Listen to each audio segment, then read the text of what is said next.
Perkenalkan, Sigit Dewa Yudhistira dari kelas TND 1. Mengapa di dalam TAP MPR nomor 20 MPRS 1966 menetapkan undang-undang dengan Perpu dalam posisi yang sama, sedangkan di TAP MPR nomor 3 MPR tahun 2000 menetapkan undang-undang dengan Perpu di posisi yang tidak sejajar? Namun kenapa pada UU nomor 10 tahun 2004 menetapkan undang-undang dengan Perpu di dalam kedudukan yang sama lagi? Jawabannya, berdasarkan hasil penelitian yang dilakukan oleh Sri Sumantri, diajukan hierarki peraturan perundang-undangan seperti yang tercantum dalam ketetapan MPRS nomor 20 MPRS tahun 1966, antara lain disebabkan oleh Dekret Presiden 5 Juli 1959 yang telah dijadikan dasar hukum bagi penetapan presiden yang sederajat dengan undang-undang. Selain itu, berdasarkan TAP MPR APU juga memuat susunan kekuasaan dalam negara Republik Indonesia, yang semua kekuasaan dalam negara bersumber pada Presiden RI. Kemudian pada tahun 1999, dengan dorongan yang besar dari berbagai daerah di Indonesia untuk mendapatkan otonomi yang lebih sehingga pemerintah mulai mengubah konsep otonomi daerah. Maka lahirlah UU nomor 32 tahun 2004 dan UU nomor 33 tahun 2004. Perubahan ini berimbas pada tuntutan perubahan terhadap tata urutan peraturan perundang-undangan di Indonesia. Karena itulah dibuat ketetapan MPR nomor 3 MPR tahun 2000 tentang sumber hukum dan tata urutan peraturan perundang-undangan. Kemudian tanggal 24 Mei tahun 2004, DPR dan pemerintah menyetujui RUU pembentukan peraturan perundang-undangan menjadi UU nomor 10 tahun 2004. Keberadaan UU ini sekaligus menggantikan pengaturan tata urutan peraturan perundang-undangan yang ada dalam ketetapan MPR nomor 3 MPR tahun 2000.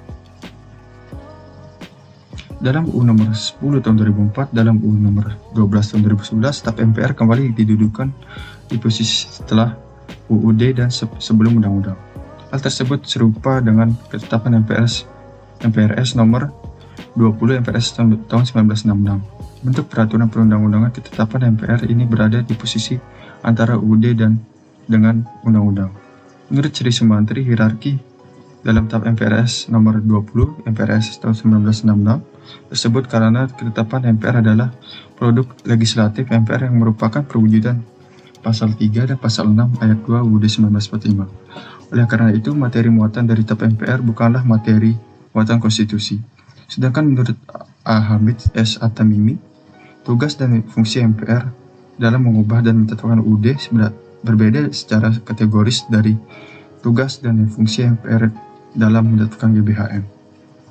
Sebagai satu lembaga yang punya tugas merubah dan menetapkan UUD, maka MPR berkedudukan di atas UUD, oleh karenanya bertindak dalam konstituante, yaitu pembentukan UUD. Sedangkan perihal GBHM, MPR berada pada lingkup pelaksanaan UUD, sehingga MPR secara hierarkis normatif ia tunduk kepada UUD yang ditetapkannya sendiri, sesuai teori yang menurut Jelinek disebut dengan Selbstbindungsteorie. Apakah arti Perpu di bawah UU dan Perpu sejajar atau sejajar dengan UU? Arti kedudukan Perpu di bawah UU.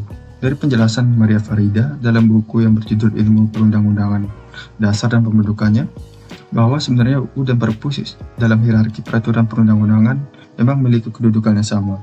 Hanya saja keduanya dibentuk dalam keadaan yang berbeda. UU dibentuk oleh Presiden dalam keadaan normal dengan persetujuan DPR. Sedangkan Perpu dibentuk oleh Presiden dalam keadaan genting yang memaksa tanpa persetujuan DPR. Kondisi inilah yang kemudian membuat kedudukan Perpu dan yang dibentuk tanpa persetujuan DPR kadang-kadang dianggap memiliki kedudukan di bawah undang-undang. Arti kedudukan Perpu sejajar dengan UU.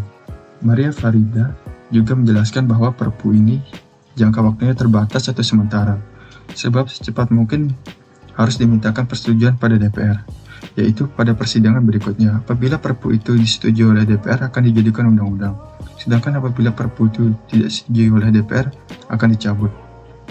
Karena itu hierarkinya adalah setingkat atau sama dengan undang-undang, sehingga fungsi maupun materi muatan Perpu adalah sama dengan fungsi maupun materi muatan undang-undang.